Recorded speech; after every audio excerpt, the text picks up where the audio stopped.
I'm Leo. Welcome back to our channel, Yoga with Lin and Leo.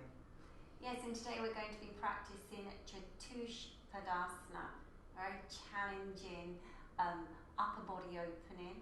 So I'm going to demonstrate the classic pose. So showing you on the mat here,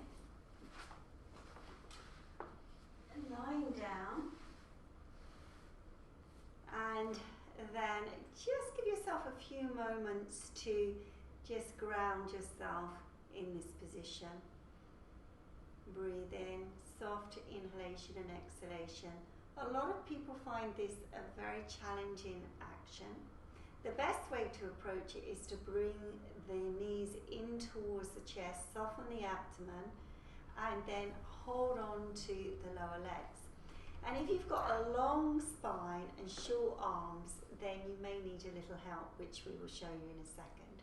When you bring the feet down, you then extend up.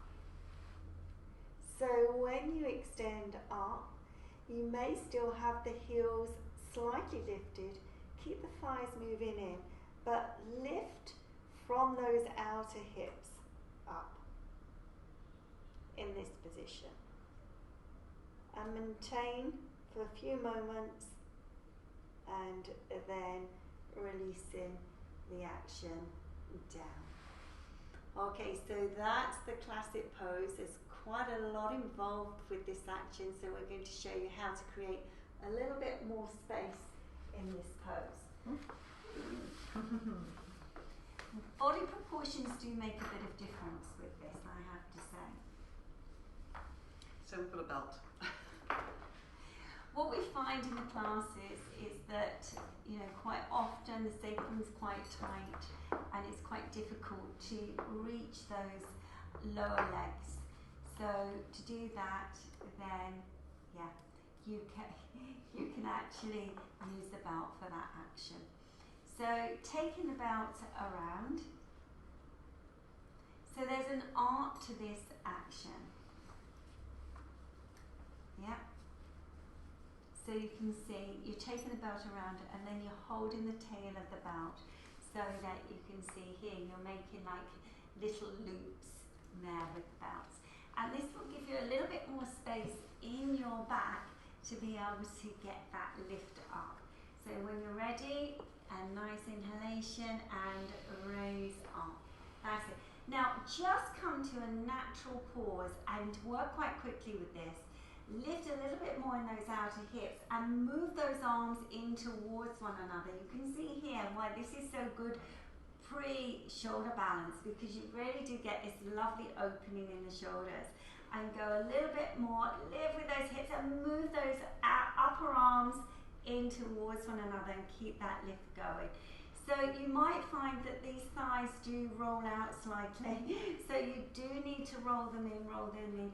You can, in practice, use a foam block between your feet so you can grip.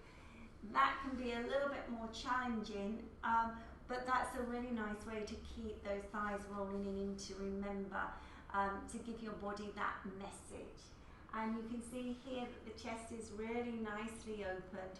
And don't get complacent in this action. Go again, lift those outer hips up even more so, and those upper arms in so that you get even more of an action on that upper back, the dorsal area, and also the lift in the back of the pelvis.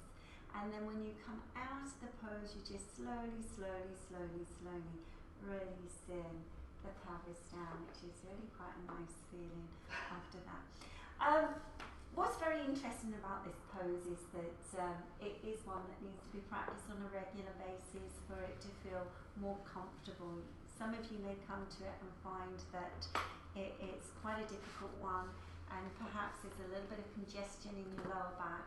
Still keep working on all those standing poses that we have on the channel, but also be aware that these poses do take practice and time. Yes, don't get despondent if it doesn't happen to start with. You know, you have to work at these things, and if your back's uncomfortable doing this, then, as Lynn says, just do more standing poses, and eventually the back will start to open a little more. Yes, definitely. So if you like our videos, please press the like button, or if you'd like to subscribe to our channel, that would be good too. Yes, it helps us to make more videos. Okay. So thank you for joining us today. Namaste. Namaste.